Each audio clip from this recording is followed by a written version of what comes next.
Tu veux aller faire pipi? Okay, today we're going to talk about kind of how vulnerable somebody feels when they're learning another language and they have to put themselves out there. So I asked Fabien, give me some questions in English that he wants me to be able to repeat back in French. I have truly faced this fear many times. When I met his parent, it was the first time I was forced to face this vulnerability, is what I call it, because you feel like you're saying things like blah, blah, blah, blah. That's how it feels to you. And you're just hoping that whatever comes out can be recognized by another person. No, I know exactly what you mean. It's so hard to speak another language, but it's even harder when you care about the people you're gonna meet. You want to give your best of yourself. You want to show who you truly are, but you can't because... For sure that. You feel a little bit like you have a lock on your mouth and you can't let your real personality shine through. If you're confident about things, it's impossible to really convey that. And so you're sort of left with whatever this image is of you with very little ability to communicate. You know you're better than this, basically. Exactly. Good news is, once you do start doing it, there is a freedom that comes with that as well. Oh yeah, absolutely. It's all about muscle memory. Now I'm not afraid anymore of that situation. There are like some ways you can facilitate those moments by knowing some of the key phrases.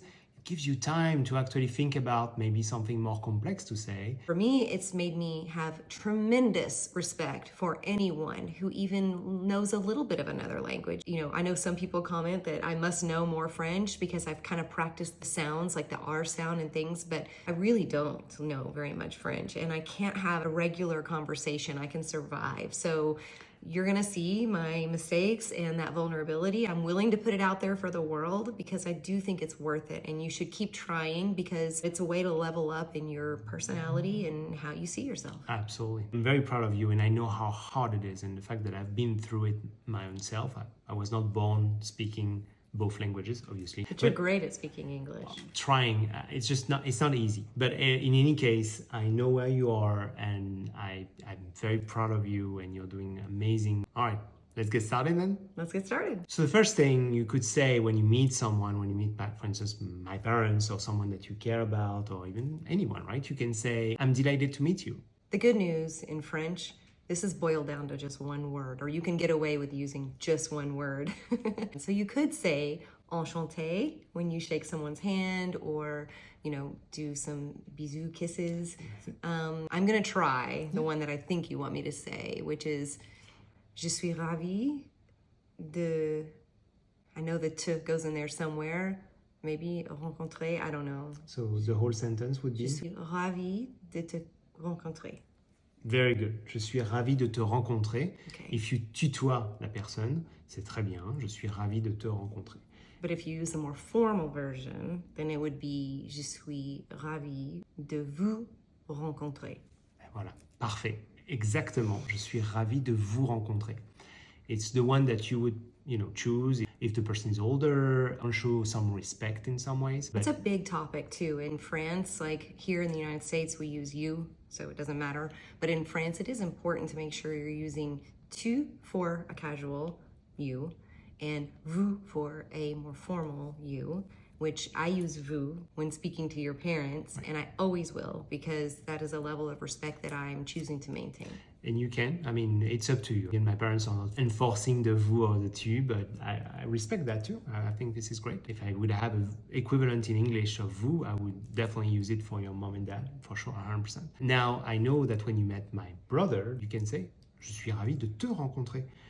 Simply enough because he's younger and, it's my brother, so it's like more casual, like you said. Excellent explanation. Very good on the pronunciation. And I'm actually surprised that I got one of the sentences right, to be honest. No, you did fantastic. They're there. You've heard them, you know them. Anyway, you got it perfectly. We'll see. Both forms. Beginner's luck. Let's see what happens next. Okay. You could say, your home is beautiful. I know this one, I think, because it was important to me to make a good impression with your mom. I think I now know that it is votre maison est très belle. Voilà. Your house is very pretty. Very pretty. Votre maison est très belle. Very good. Very good. Straightforward. Amazing. Could I say votre maison est très mignonne? Alors non. Well, what would your mom say if I said that? It's a tiny little house, you know, like a doll house or something, très mignon. We would think that you are cute because you are not using the right word, even though it's not a big deal, you know what I mean? Yeah. It's perfect. Okay, so 2 for 2. 2 for 2 indeed. So you could ask, in relation of the house as well, how long have you been living here? Okay, I think there's a couple of ways to say this. Okay, yeah. I'm just gonna try to go. Ça fait combien de temps que vous avez habité ici? I don't know. So it's very, very close. Ça fait combien de temps que vous avez habité ici? We would prefer ça fait combien de temps que vous vivez ici? Because we are still living there, right? So, like, ça fait combien de temps que vous vivez ici? Because if I say vous avez habité, that sounds like it was in the past. Ouais, exactement. Vous vivez is you're living here now. You're still continuing to live right there. So, ça fait combien de temps que vous vivez ici? Next one would be, oh, le quartier est très sympa. Okay, I'm gonna change. Next one, because you know you're invited and you want to make a good impression. You want to say, can I help you with something? You taught me this, I think, on the first visit, because I asked you, like, I want to offer my help to your mom in the kitchen or something. I don't even know how to say that. You told me that if you're being really formal, it's like, puis-je vous aider? Puis-je vous aider? If the person is in the making of something and what was the original version? De puis-je vous aider à faire quelque chose? Yeah. You know what I mean? But if they're in there doing it, then you could say, puis-je vous aider? Exactly. So because French is very good with context, you don't have to say the context. So if she is, for instance, I don't know, like, you know, preparing something or setting the table, you can say, puis-je vous aider? Today, I would not say puis-je. I would say, est-ce que je vous aider? Est-ce que je peux vous aider? Voilà. Est-ce que je peux vous aider? Can I help you? Very good. Thank you. You did fantastic. Thank you. See? No. Okay, let's go to the next one then. Okay. So, imagine you're around the table and you need to go, but you don't know where is the bathroom or the restroom. So, what would I say? Yeah, what would you say?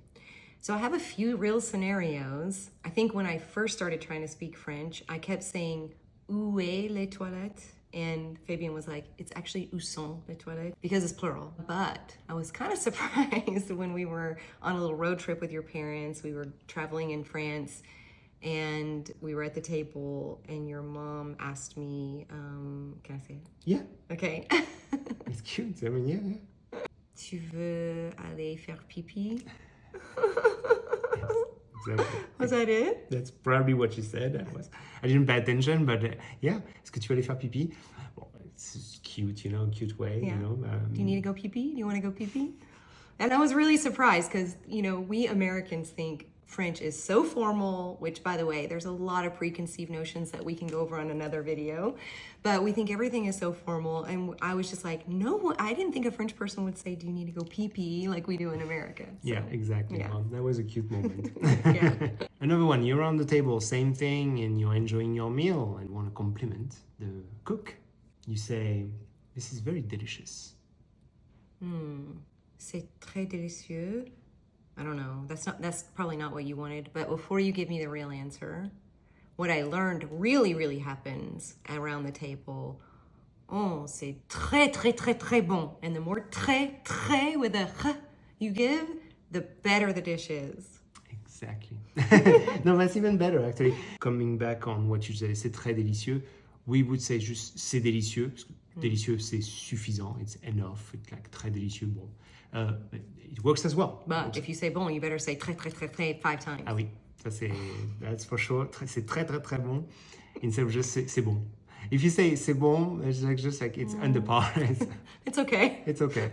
I would not say that. So. Non, mais voilà. Très bien. Très, très, très bien. Merci beaucoup. So now you're close to the end and you're like, okay, I want to thank them for their hospitality. So thank you for your hospitality. How would you say that?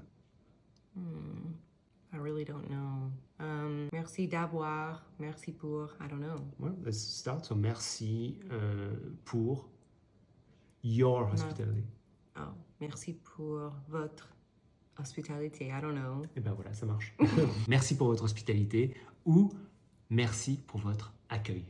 Accueil. Eh oui, Welcome. exactly. I was thinking bienvenue is welcome, but I forgot about accueil, which you use like at hotels. It's like the welcome desk, right? Exactly. That's Okay. exactly it. Accueil, verb would be accueillir. Accueillir.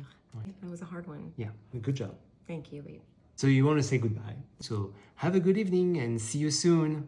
I think we say like multiple ways we say goodnight, goodbye when we're leaving your parents' house. We say bonne soirée, or à demain if you're going to see them tomorrow, or à tout à l'heure, I think, if you're going to see them later. What were you trying to get though? Yeah, ooh, another one starting with a B. Oh, à bientôt. Voilà. I should know that. Yes. À bientôt. Very good, very good. And you gave some extra ones that were very, very good. Well, you have to get creative when you're not sure what the answer is. That's the key. Being creative, you can always find your way. This was an interesting episode. I like this kind of testing thing, and I'm hoping that maybe we can go with another topic and do this again. But you guys tell us, was it interesting? Do you find it helpful? Does it help you to put yourself out there? Absolutely. Don't hesitate to comment. We read every single comment and we answer or try to answer them all. Thank you again so much for watching us. Put a like, subscribe as well. We are on all platforms, so we really appreciate your patronage. Thanks, y'all. Et à bientôt.